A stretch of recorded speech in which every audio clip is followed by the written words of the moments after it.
সে বলে কি যে পুরুষরা যদি তোমরা দুই বউ রাখতে পারো, একটা মেয়ে কেন পারবে না? এই হচ্ছে তার টেন্ডেন্সি। আল্লাহ মাফ করে। আমার হাজবেন্ড মেয়েদেরকে ধরে আর ছাড়ে, এবং আমি তালাক চাইলেও তালাক দেয় না। মানে কি, মোট কথা আমাকে জিম্মি করে রাখা। এটা দেখে দেখে 9টা পর্যন্ত আমি কনফার্ম করতে পেরেছি যে এই 9টা একদম 100% শিওর, তদন্ত করলে পাবেন। 3টার তো কাগজ আছে আমি সহ, বাকিগুলো হচ্ছে উনি মৌখিক বিয়ে করে। আমি মুফতি বাদ দিলাম, আমি ধরে নিলাম তাই সে একটা সাধারণ মানুষ। সেই মানুষও এরকম কিভাবে হতে পারে? স্বামী মুফতি তালহার বিরুদ্ধে সাবেক মডেল তিনি মামলা করেছেন এবং স্ত্রী বললেন যে আলেম নামের লেবাসধারী। বিষয়টা আমরা প্রত্যেকেই দেখেছি।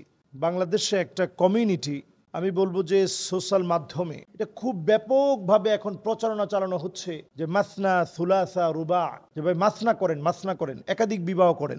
আসলে এই একাধিক বিবাহটা শরীয়তের মানদণ্ডে গুরুত্ব দেওয়ার ক্ষেত্রে কতটুকু গুরুত্বপূর্ণ, আমাদের দেশে এই বিষয়টা নিয়ে কথা বলার মতো লোক একেবারেই নাই বললে চলে আমার কাছে মনে হয়। হ্যাঁ, যার প্রয়োজন তিনি একাধিক বিবাহ করবেন, তিনি তার স্ত্রীকে ম্যানেজ করেই সাংসারিক জীবনের সুখ যেন ঠিক থাকে। কারণ আপনি একাধিক বিবাহ করবেন, যদি সংসারে সুখই না থাকে তাহলে একাধিক বিবাহ দিয়ে বরং আপনার কলহ আরো বেশি বেড়ে গেল, যেটা আমরা এই দম্পতির জীবনে দেখেছি। আমি খুব অবাক হয়েছি। প্রথমে আলেমের কথাই বলি, তিনি একজন মডেলকে বিয়ে করছেন, উনি দিনের পথে আসছেন, পুরোপুরি হিজাব করার কারণে তিনি তাকে পছন্দ করেছেন, বিয়ে করেছেন, আলহামদুলিল্লাহ, বিয়ে তো কোনো খারাপ কিছু না। এরপরে তিনি আরও বিয়ে করেছেন, সেটাতেও কোনো অপরাধ নেই, একাধিক বিয়ে তো তিনি করতেই পারেন, শরীয়ত যেটা অনুমতি দিয়েছে। কিন্তু উনি উনার বক্তব্যে আমি দেখলাম স্পষ্ট তিনি এটা বলছেন একবারে মেরে ফেলবো। তো এই জাতীয় শব্দ চয়ন যদি উনি মোবাইলের সামনে করতে পারেন, ওনার আচরণগত আমার কাছে মনে হয় যথেষ্ট ত্রুটি আছে। কারণ একজন মানুষ ক্যামেরা উঁচা করলে এমনি মানুষ থেমে যায়, অভদ্র মানুষ ক্যামেরা দেখলে ভদ্র হয়ে যায়, আর তিনি তো একজন আলেম। তাহলে উনি তো ক্যামেরা দেখার আগেই ওনাকে আসলে শুধরে যাওয়া দরকার ছিল। তিনি ক্যামেরার সামনে একেবারে মেরে ফেলার হুমকি দিল। এটা খুবই অসঙ্গতিপূর্ণ এবং অসুন্দর লেগেছে আমার কাছে।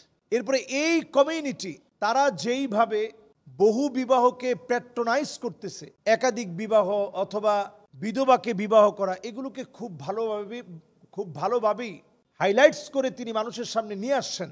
খুবই সুন্দর, কোনো অসুবিধা নেই। কিন্তু নবী সাল্লাল্লাহু আলাইহি সাল্লাম বিষয়টাকে কি এতটা গুরুত্ব দিয়েছেন কিনা এটা আগে আপনাকে বুঝতে হবে। শরীয়তের ভিতরে কোনটার গুরুত্ব কতটুকুন দেওয়া হয়েছে, এই জিনিসটা না বুঝলে শরীয়ত আমাদের কাছে পরিষ্কার হবে না। শরীয়তের ভিতরে একাধিক বিবাহ করাকে নবীজি কেমন গুরুত্ব দিয়েছেন একটু চিন্তা করেন। নবীজির কাছে একজন সাহাবী আসছে 10 জন স্ত্রীকে নিয়ে, তিনি তখনও কালেমা পড়ে মুসলমান হন নাই। 10 জন স্ত্রীকে নিয়ে যখন আসছেন, নবী আলাইহিস সালাতু ওয়াস সালাম বলতেছেন ফাখতার মিনহুন্না আরবাআ, তুমি যদি এখন কালেমা পড়ে মুসলমান হতে চাও তাহলে 10 জন থেকে তুমি 4 জনকে বেছে নাও। 10 জন থেকে 4 জনকে তুমি বেছে নাও। তাহলে ইসলাম গ্রহণ করার পরে আপনি 10 জন নারী গ্রহণ করতে পারবেন না, নারীদেরকে ভোগ বিলাসের পাত্র বানাতে পারবেন না। সর্বোচ্চ আপনি আপনার শারীরিক সক্ষমতার পরে সর্বোচ্চ আপনি 4 জন নারীকে আপনি বিবাহ করতে পারবেন, সর্বোচ্চ একসাথে। তাহলে ইসলাম এখানে একটা সীমানা নির্ধারণ করে দিল যে আপনি 4 জনের বেশি যৌন চাহিদাকে চরিতার্থ করার জন্যে একসাথে 4 জন নারীর বেশি আপনি বিবাহ করতে পারবেন না। হ্যাঁ, তাদের ছাড়াছাড়ি হয়ে গেলে ভিন্ন কথা, কিন্তু ইসলামের কোনো জায়গায় বিবাহকে শুধুমাত্র শাহাওয়াত বা যৌন চাহিদা চরিতার্থ করার মাধ্যম বলা হয়নি, বরং বিবাহকে আপনার জীবনের সাফল্য বলা হয়েছে। হাদিসের মধ্যে আসছে সাআদাতুদ দুনিয়া আরবাআ, 4 জিনিস দুনিয়ার সবচেয়ে বড় সফলতা। 4টা জিনিস পাইছেন মানে পুরো দুনিয়া আপনি পাইছেন। এর মধ্যে 1 নাম্বার, নবী আলাইহিস সালাতু ওয়াস সালাম বলছেন 1 নাম্বার, আপনি দুনিয়ার জীবনে বাইতুন ওয়াসিআ, একটা মোটামুটি একটা বড় সড়ো বাড়ি আল্লাহ তাআলা আপনাকে করার তৌফিক দিয়েছেন, দুনিয়ার অনেক বড় কিছু পাইছেন। 2 নাম্বার মারকাবুল হানি, একটা যানবাহন আল্লাহ তাআলা আপনাকে দিয়েছেন, একটা বাহনে চড়ে আপনি যেতে পারেন, একটা গাড়ি কিনতে পারছেন, অনেক কিছু পাইছেন। 3 নাম্বার ইমরাতুন সালেহ, বাড়ি আছে, গাড়ি আছে, বউ ভালো না, তাহলে সম্পদ বেশি দিন টিকবে না। এই জন্য নবীজি 3 নাম্বারে বললেন নেককার স্ত্রী। যদি নেককার স্ত্রী আপনার জন্য আপনার সঙ্গিনী হয়, বাকি 2টা পরিপূরক হয়ে আরো বাড়বে। এরপরে নবী আলাইহিস সালাতু ওয়াস সালাম 4 নম্বরে বলছেন, 4 নাম্বার অত্যন্ত গুরুত্বপূর্ণ পয়েন্ট এটি। 4 নম্বরে নবী আলাইহিস সালাতু ওয়াস সালাম বলছেন প্রতিবেশী ভালো হওয়া লাগবে। যদি প্রতিবেশী নেককার হয় তাহলে আপনি দুনিয়া সব পেয়ে গেলেন। সাআদাতুদ দুনিয়া, দুনিয়ার সফলতা পুরোপুরি পেলেন। প্রতিবেশী ভালো হলে আপনার স্ত্রী ভালো থাকবে, আপনার পরিবারটা ভালো থাকবে, দেখবেন সকল রকমের ফিতনা ফাসাদ থেকে হেফাজতে থাকবে। এই জন্য এই 4টি বিষয়কে সাআদাতুদ দুনিয়া, দুনিয়ার সফলতা বলে উল্লেখ করা হয়েছে। তাহলে 4 জিনিস যদি দুনিয়ার সফলতা হয়, এখন আমাদের একটা কমিউনিটি নতুন করে এমনভাবে প্রচার করা হচ্ছে যে একাধিক বিয়ে করেন, একাধিক বিয়ের ভিতরে সব বরকত, একাধিক বিয়ে বেশি বেশি করেন। এগুলো এইভাবে প্রচার করার বিষয় না, এটা প্রয়োজন সাপেক্ষে বিবাহ শাদী হবে। এই জাতীয় বিবাহের ভিতরে আপনি ঘটনা ঘটে দেখেন, আজকে বিয়ে তো কালকে ছাড়াছাড়ি। তাহলে আপনি বিয়ে করে তো মেয়ের জন্য আপনি অঘটন ঘটালেন। যে মেয়েটা বিধবা ছিল, তারপরেও সমাজে বিধবা হিসাবে সে একরকম ছিল, ডিভোর্সি হিসাবে একরকম ছিল। আগে একটা ডিভোর্স ছিল, এখন আপনার সংসারে নিয়ে আপনি যখন আবার ডিভোর্স দিলেন, এখন তো 2টা ডিভোর্সই হলো। এই জন্য সমাজের ভিতরে বহু বিবাহকে খুব বুঝে শুনে অ্যাকসেপ্ট করা লাগবে, বহু বুঝে শুনে। দেখেন, নারী অধিকার সংস্কার প্রতিবেদন, সমস্ত প্রতিবেদনের আগে এই প্রতিবেদন তৈরি করে অলরেডি দিয়ে দিস এনজিওগুলো কি পরিমাণ তৎপর। এবং সেইখানে একটা বিষয় লিখেছে যে বহু বিবাহকে নিষিদ্ধকরণ, এটা নিষেধ করতে হবে। এরকম মারাত্মক কোরআন বিধ্বংসী বিষয় তারা তুলে আনতে পেরেছে। আর এই ক্ষেত্রে তাদের জন্য শক্তিশালী একটা এভিডেন্স দাঁড় করায় দিচ্ছে, যারা একাধিক বিয়ে করে স্ত্রীকে মারধর করেন, গালিগালাজ করেন, সন্তানের খবর নেন না, স্ত্রীর টাকায় চলেন, এরকম নানাবিধ যখন ব্লেমগুলো দেওয়া হবে, যদি সত্যতা প্রমাণ হয় তাহলে বড় ধরনের ক্ষতি হবে। এখন আমি মাওলানা মুফতি তালহা সাহেব, উনিও লাইভ করেছেন, লাইভের মধ্যে বেশ কিছু অভিযোগের কথা বলেছেন যে উনার যে স্ত্রী হ্যাপি, তার নামে অভিযোগ যে তার আম্মার অনেকগুলো বিয়ে হয়েছে, সেও এমন চরিত্রের যে একবার বের হয়ে চলে যায়, পরে আর খোঁজ খবর নাই, 1 সপ্তাহ 2 সপ্তাহ পরে আসে, ঝগড়া বিবাদ হয়।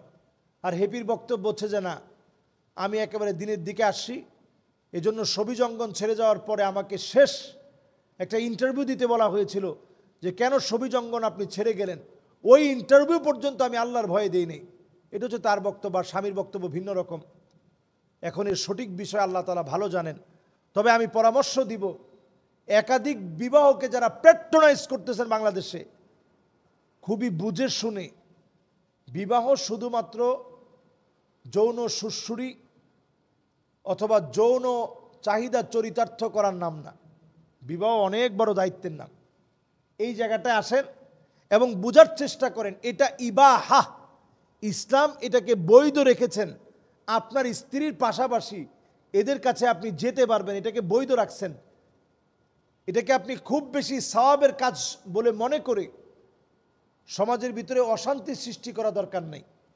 হ্যাঁ, আপনি বিয়ে করছেন, স্ত্রীও অনুমতি দিছে, একজন বিধবার পাশে আপনি দাঁড়িয়েছেন, তাকে বিয়ে করছেন। আস-সাঈ আলাল আরমালাতি ওয়াল মিসকিন কাল মুজাহিদি ফি সাবিলিল্লাহ, আল্লাহর পথে জিহাদের সমান সওয়াব হবে। কিন্তু আপনার ঘরে যদি এই বিবাহ করার কারণে যদি প্রতিদিন মারামারি লেগে থাকে, নামাজ কালাম সব ধর্ম চর্চা সব যদি চলে যায়, তাহলে আপনি বিবাহ করে তো আপনি মহা ক্ষতির ভিতরে পড়ে গেলেন। এই বিষয়গুলো আমাদের খেয়াল রাখা দরকার। শরীয়তের মাদারিজুস শরিয়াহ, শরীয়তের ভিতরে কোনটাকে কোন স্তরে রাখা হয়েছে, এই বিষয়গুলো চিন্তা করে আমাদেরকে এই বিষয়গুলোতে কথা বলা দরকার। এই পরিবারের ক্ষেত্রে যা হয়েছে এটা তদন্ত সাপেক্ষ বিষয়। তদন্তের সাপেক্ষে কে দোষী কে নির্দোষ সেটা প্রমাণিত হবে। আমরা উভয়ের বক্তব্য দেখেছি। একবার মনে হয়েছে যে আসলে মেয়েটা দিনের পথে আসছে, তার উপরে কেমন যেন জুলুমি করা হচ্ছে, তার ছোট্ট বাচ্চাটাকে পর্যন্ত মেরে গালটা ফুলিয়ে ফেলা হয়েছে, এবং তিনি বলতেছিল যে একেবারে মেরে ফেলবো। এই জাতীয় কথাগুলো আলেমদের ক্ষেত্রে আমার কাছে খুবই অশোভনীয় মনে হয়েছে। আলেমদের মুখের ভাষা আরও নমনীয়, আরও সৌন্দর্যমণ্ডিত, আরও ভাষায় লালিত্য, সব কিছুর মধ্য দিয়ে আলেমদের ভাষা চয়ন করা দরকার। শব্দ চয়নে, ভাষার লালিত্যে আরও বেশি সুন্দর শব্দ চয়ন করা দরকার ছিল। আবার যখন আলেমের বক্তব্য শুনেছি, তখন মনে হয়েছে যে আসলে উনি এই পথে পা না বাড়ানোটাই ওনার জন্য ভালো ছিল। আল্লাহ তাআলা আমাদেরকে বোঝার তৌফিক দান করুন।